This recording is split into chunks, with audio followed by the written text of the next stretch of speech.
चलते हैं वेक्टर या क्रॉस प्रोडक्ट की तरफ कि यहाँ पे मैंने डेफिनेशन में लिखा है कि the cross product of two vectors A and B is defined as the product of magnitudes of A and B and sine of the angle between them. अब यहाँ पे क्या होगा, साइन का एंगल लगेगा and a unit vector perpendicular to plane containing A and B. अब इसके साथ यूनिट वेक्टर भी आएगा। यूनिट वेक्टर इसलिए आएगा कि क्रॉस प्रोडक्ट का रिज़ल्ट हमारे पास हमेशा वेक्टर क्वांटिटी आएगा। तो इस डेफिनेशन के मुताबिक हम लिख सकते हैं कि A cross B will be equal to product of magnitude of both vectors A and B and sine of the angle between A and B, और उसके साथ इसका यूनिट वेक्टर भी आएगा। तो अगेन ये वही स्मॉलर एंगल होगा, ये भी स्मॉलर एंगल ही कंसिडर होगा, ठीक है। और ये जो यूनिट वेक्टर है ये हमेशा परपेंडिकुलर होगा उस प्लेन के जिसमें ए और बी लाई करते हैं। तो लेट सपोज ये वेक्टर बी है और ये वेक्टर ए है, तो ए क्रॉस बी का रिज़ल्ट हमेशा इन दोनों के ए और बी के परपेंडिकुलर होगा, ठीक है। ए इन इसकी डायरेक्शन में होगा, ये इसकी रिजल्टेंट का डायरेक्शन है। ए क्रॉस बी का डायरेक्शन इन दोनों के परपेंडिकुलर होगा। वेक्टर प्रोडक्ट की एग्ज़ाम्पल में आज बहुत सारे एग्ज़ाम्पल्स हैं। तो यहाँ पे मैं एक फेमस एग्ज़ाम्पल ले रहा हूँ लॉरेंट्ज़ फोर्स की, ठीक है, जो कि इक्वल टू है F इज़ इक्वल टू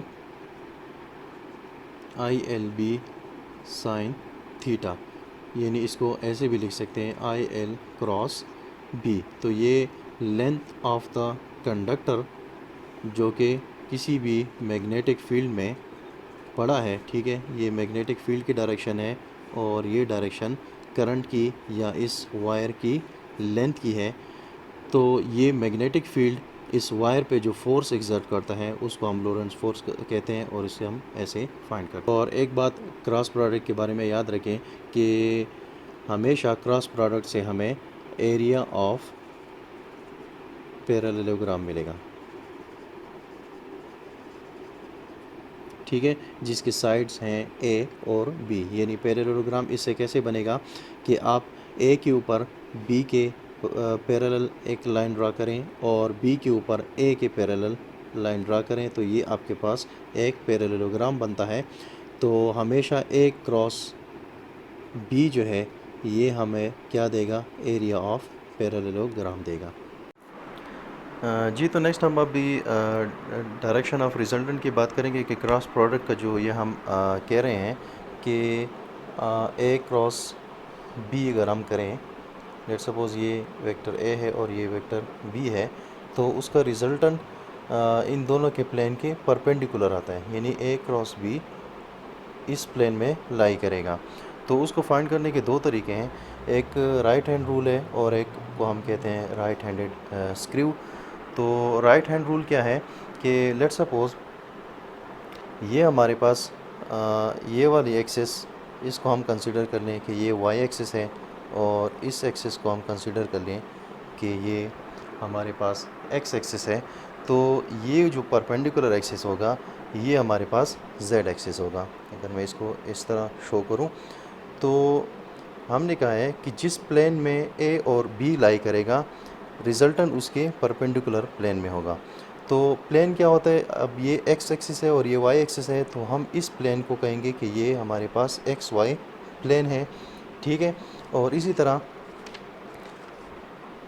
इसको हमने वाई एक्सिस का है और इसको हमने जेड एक्सिस का है, तो ये वाला प्लेन हमारे पास जो है ये प्लेन z और y एक्सिस के दरमियान जो है इस प्लेन को हम कहेंगे कि ये yz प्लेन है। और ये प्लेन जो है यानी ये z एक्सिस और ये इसको हमने x एक्सिस का है, तो ये हमारे पास xz प्लेन होगा। तो यानी अगर a और b, लेट सपोज ये वेक्टर a है और ये हमारे पास वेक्टर b है, ठीक है, और ये इन दोनों के दरमियान एंगल थीटा ए बी है। तो ये ए और बी दोनों एक्स वाई प्लेन में लाई कर रहे हैं, तो रिंग का रिजल्टेंट जो होगा ए क्रॉस बी वो जेड एक्सिस की डायरेक्शन में होगा। तो अब इसको फाइंड कैसे करते हैं कि जेड एक्सिस की डायरेक्शन में तो यह है, आया ये अपवर्ड होगा या डाउनवर्ड होगा, वो हम डिसाइड करेंगे राइट हैंड रूल से। तो ये हमने ए और बी ड्रा किया हुआ है। तो अगर हम ए क्रॉस बी फाइंड करेंगे, यानी इसका ये मतलब होगा कि हम ए को बी की तरफ रोटेट करेंगे। ए को बी की तरफ रोटेट करने का मतलब ये है, अब आप ये राइट हैंड लेंगे, ठीक है, राइट हैंड आपने लिया, अब फिंगर्स को आप ऐसे कर्ल करेंगे कि आप ए से बी की तरफ रोटेट हो रहे हैं, ठीक है। तो आप ए क्रॉस बी फाइंड करेंगे तो आप अपनी फिंगर्स को ए टू बी रोटेट करेंगे, तो आपका ये जो थंब है ये आपको रिजल्टेंट देगा। तो हमारा ए क्रॉस बी जो है वो इस वाइट बोर्ड से अपवर्ड डायरेक्शन में होगा। लेकिन अगर हम बी क्रॉस ए फाइंड करें तो क्या करेंगे, यानी इस केस में अब हम बी को ए की तरफ रोटेट कर रहे हैं। तो अब हमने क्या करना है कि फिंगर्स को कर्व करेंगे बी से ए की तरफ। तो बी से ए की तरफ जब हम कर्व करेंगे तो हमारे पास डायरेक्शन इसकी बिल्कुल अपोजिट आएगी, डाउनवर्ड ऑफ द बोर्ड आएगी। तो ये था राइट हैंड रूल, कि राइट हैंड रूल से हम डायरेक्शन कैसे फाइंड कर सकते हैं। आगे हम डिस्कस भी करेंगे कि ए क्रॉस बी जो है वो बी क्रॉस ए की इक्वल नहीं है, बल्कि ए क्रॉस बी जो है वो इक्वल टू है माइनस बी क्रॉस ए। और इसकी वजह आपने देख ली कि अगर आप ए क्रॉस बी करते हैं तो अपवर्ड डायरेक्शन आती है, अगर बी क्रॉस ए करते हैं तो डायरेक्शन उसके अपोजिट आती है। अब राइट हैंडेड स्क्रू से किस तरह डायरेक्शन फाइंड करते हैं, तो लेट सपोज़ ये मैंने ए और बी ड्रॉ किया हुआ है, दो वेक्टर्स हैं, और ये हमारे पास यहाँ पे एक स्क्रू मैंने लिया है। तो ए क्रॉस बी अगर फाइंड करेंगे, यानी ए को बी की तरफ रोटेट करेंगे, इसका मतलब ये है कि इस स्क्रू को आप ए से बी की तरफ रोटेट करें, यानी क्लॉकवाइज रोटेट करें। अगर इसको मैं क्लॉकवाइज रोटेट करूँ, लेट सपोज़ यहाँ पे इसको मैं प्लेस करता हूँ, ठीक है, ठीक। तो अभी मैं इसको क्लॉकवाइज रोटेट कर रहा हूँ, क्लॉकवाइज इसको मैं रोटेट करूँगा तो इसके देखें डायरेक्शन ये फॉरवर्ड डायरेक्शन में जा रहा है, अपवर्ड डायरेक्शन में, यानी पॉजिटिव जेड एक्सिस की तरफ इसकी डायरेक्शन है। इसको मैं क्लॉकवाइज ए टू बी कर रहा हूँ, ठीक है। तो ये इस तरह फाइंड होगा। अगर बी क्रॉस ए करेंगे तो क्या करेंगे कि इसको या तो एंटी क्लॉकवाइज रोटेट करें, तो जब स्क्रू का जब भी आप एंटी क्लॉकवाइज रोटेट करेंगे तो इसकी डायरेक्शन अपोजिट डायरेक्शन होगी, ये बाहर की तरफ आएगा, ठीक है। या अगर हम इस साइड से देखें, ठीक है, और अब दोबारा उसी तरह क्लॉकवाइज ही रोटेट करें, लेकिन बी से ए की तरफ रोटेट करें, तो बी क्रॉस ए क्या होगा, अब इसको मैं बी क्रॉस ए कर रहा हूँ, बी से ए की तरफ रोटेट कर रहा हूँ, तो ये फॉरवर्ड डायरेक्शन में जा रहा है, लेकिन किस डायरेक्शन में, पहले ये पॉजिटिव जेड एक्सिस की तरफ था, अब ये नेगेटिव जेड एक्सिस की तरफ जा रहा है। तो हिसाब वही है कि अगर बी क्रॉस ए करेंगे तो नेगेटिव जेड एक्सिस की तरफ जा रहा है, और अगर ए क्रॉस बी करेंगे तो पॉजिटिव जेड एक्सिस की तरफ ये जा रहा है। अच्छा, अब डायरेक्शन ऑफ रिजल्टेंट की तो बात हो गई, लेकिन ये क्रॉस प्रोडक्ट जो है इसको हम फाइंड कैसे करेंगे। एक तो यही तरीका है कि ए गिवन हो और बी गिवन है, ठीक है। तो ए क्रॉस बी हमारे पास मैग्नीट्यूड ऑफ ए फाइंड करें, मैग्नीट्यूड ऑफ बी फाइंड करें, और उसके साथ अगर आपको एंगल गिवन है तो इसमें वैल्यूज पुट करें तो आपके पास ए क्रॉस बी आ जाएगा। दूसरा तरीका ये है कि लेट सपोज आपके पास वेक्टर ए गिवन है, ए एक्स ए वाई और ए जेड, और इसी तरह बी वेक्टर गिवन है, बी एक्स बी वाई और बी जेड।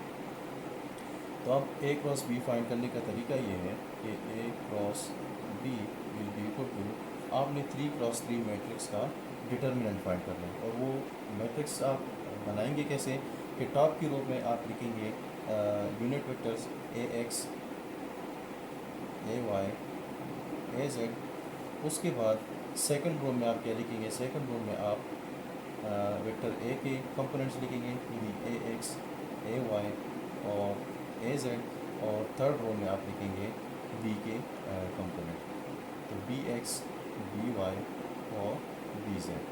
तो अब इसको एक्सपेंड कैसे करेंगे, एक्सपेंड करने का तरीका आसान है, आम सा डिटरमिनेंट जैसे हम फाइंड करते हैं, ठीक है। तो ए एक्स करेंगे और आप क्या करेंगे, ए वाई बी जेड हो जाएगा, A Y B Z minus B Y A Z, या ए जेड बी वाई कर लें A Z B Y. Next में हम क्या कर देते हैं, साइन चेंज कर देते हैं, माइनस साइन लगाएंगे, माइनस साइन करके ए वाई वाली रो और कॉलम को फिक्स कर देंगे। ठीक है, अब क्या होगा, ए X into B Z, A x B Z minus A Z B x, A Z B x हो जाएगा। नेक्स्ट में हम प्लस कर लेंगे। ठीक है, यानी एक दफ़ा माइनस आया तो अगली दफ़ा हम प्लस करेंगे, और इससे पहले यहाँ पे प्लस था, फिर नेगेटिव आया, फिर प्लस करेंगे। अब प्लस लगा के ए जेड वाली रो और कॉलम को फिक्स कर देते हैं। तो ए जेड इंटू क्या आ जाएगा, ए एक्स बी वाई, ए एक्स बी वाई और ए वाई बी एक्स माइनस ए वाई बी एक्स। ये हमारे पास ये एक्सपेंड हो गया। तो अगर आपको मैट्रिक्स याद है तो मैट्रिक्स यूज़ करें, या अगर आपको ये इक्वेशन याद आती है तो इस इक्वेशन को यूज़ करें। अब बाज़ बुक्स में ये वाली टर्म जो है इसको प्लस के साथ लिखा गया है। ठीक है, माइनस की जगह प्लस लिखा गया है, लेकिन इन दोनों टर्म को आपस में इंटरचेंज किया गया है, तो उससे कन्फ्यूजन पैदा हो जाती है। तो उससे कन्फ्यूज़ नहीं होना, जस्ट इन टर्म्स को यहाँ पे साइन चेंज किया गया है, तो इन टर्म्स को भी आपस में उलट कर दिया गया है, यानी ए Z B x minus A Z B x minus A x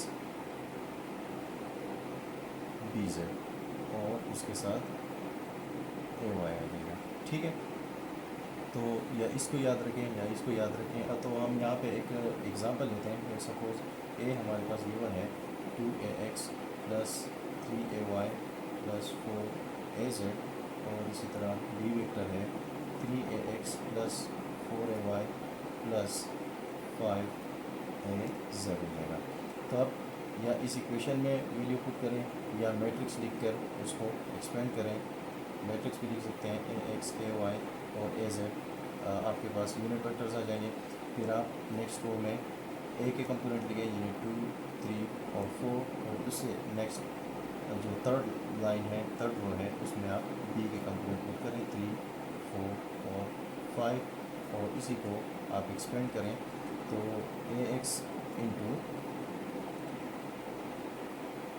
3 into 5 15 और 4 इंटू 4 16 माइनस ए वाई।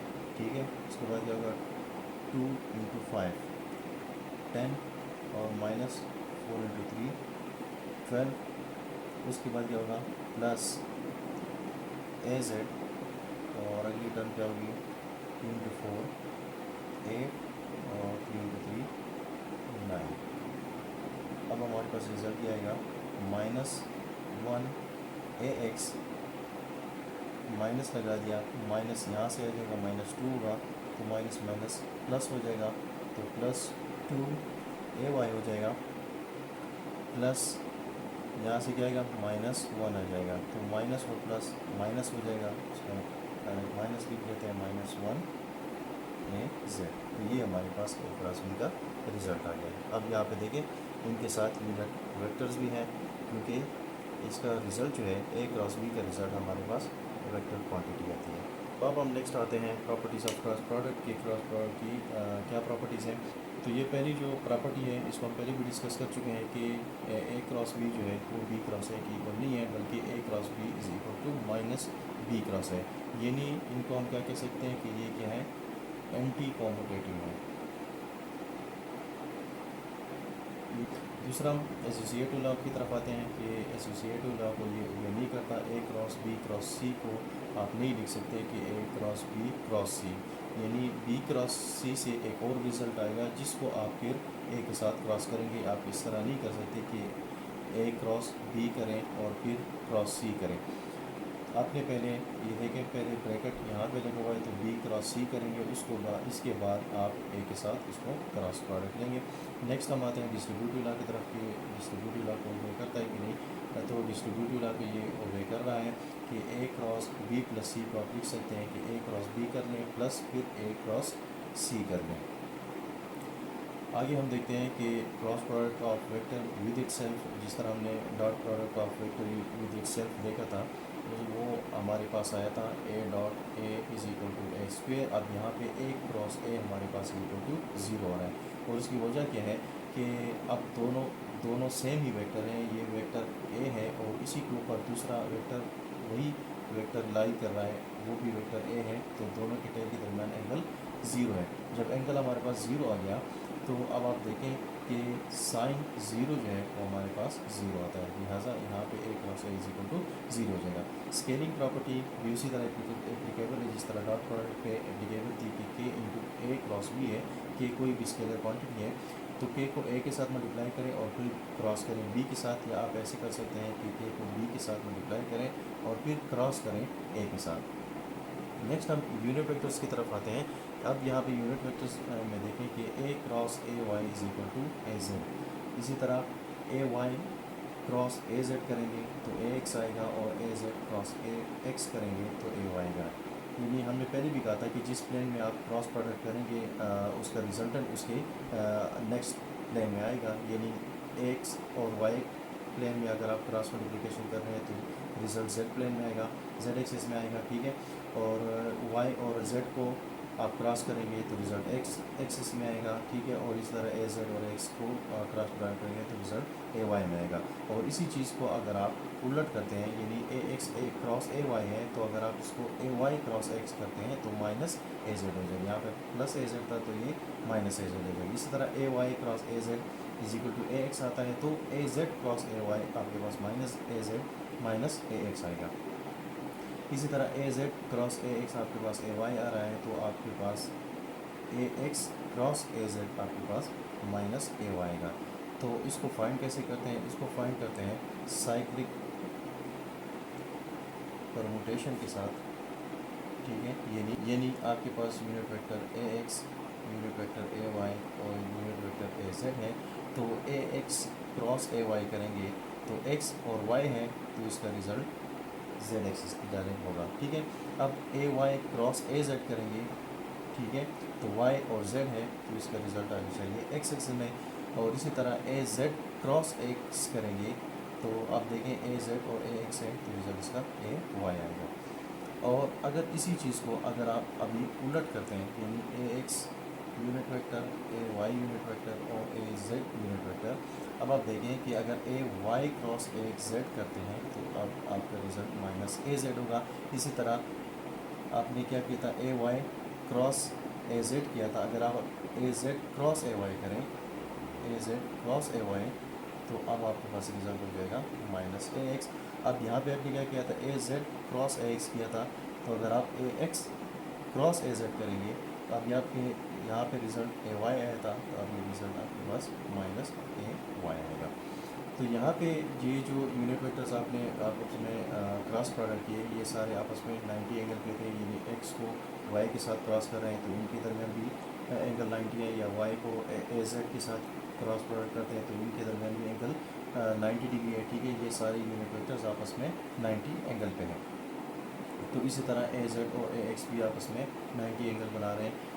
तो क्रॉस प्रोडक्ट में चूँकि साइन का एंगल यूज़ हो रहा है तो साइन 90 इज इक्वल टू 1 आता है। अब आप इसमें से कोई भी प्रोडक्ट लेंगे, A X cross A Y suppose लें, तो आपके पास क्या रिज़ल्ट आना चाहिए, magnitude of A X into magnitude of A Y into sine of 90। Sine 90 is equal to 1 और magnitude of unit vector is 1, तो इसका मैग्नीट्यूड भी 1 है, इसका भी मैग्नीट्यूड 1 है और इसका रिज़ल्ट 1 आ गया, तो इसका रिज़ल्ट आ गया 1। लेकिन यूनिट वेक्टर भी इसके साथ लगेगा और यूनिट वेक्टर क्या होगा, एक्स और वाई है, तो आपका डायरेक्शन क्या होगा, जेड एक्सिस में होगा और उसका मैग्नीट्यूड 1 होगा। तो हम लिहाजा मैग्नीट्यूड हम 1 को अगर ना भी लिखें तो कोई फ़र्क नहीं पड़ता, इसलिए हम यहाँ पे इसके साथ 1 1 नहीं लिख रहे। अब क्या होगा कि अगर सेम यूनिट वेक्टर्स आपस में क्रॉस प्रोडक्ट हों, ए एक्स क्रॉस ए एक्स हो, ए वाई क्रॉस ए वाई हो और A Z cross A Z हो, तो इस तमाम का रिज़ल्ट ज़ीरो आता है। इसका भी रिज़ल्ट ज़ीरो होता है, इसका भी रिज़ल्ट ज़ीरो होता है और इसका भी रिज़ल्ट ज़ीरो होता है। वजह यह है कि दोनों के दरमियान एंगल अगर ज़ीरो हो तो sine zero is zero, just like हमने यहाँ पे किया A cross product of vector with its set, तो यहाँ पे एंगल ज़ीरो था तो साइन ज़ीरो ज़ीरो हो गया। अब बेस्ड ऑन दिस प्रॉपर्टीज़ हम कह सकते हैं कि अगर ए और बी परपेंडिकुलर हों तो हमारे पास A cross B is equal to A into B आएगा। परपेंडिकुलर का क्या मतलब हुआ कि A cross B is equal to magnitude of A into magnitude of B और साइन 90 हो जाएगा क्योंकि परपेंडिकुलर है या इसको ऑर्थोगोनल कहते हैं। तो साइन 90 हमारे पास क्या है, इज इक्वल टू 1 है। तो 1 इंटू ए और बी, तो 1 को लिखे या ना लिखे कोई फ़र्क नहीं पड़ता, तो ये is equal to A B आएगा।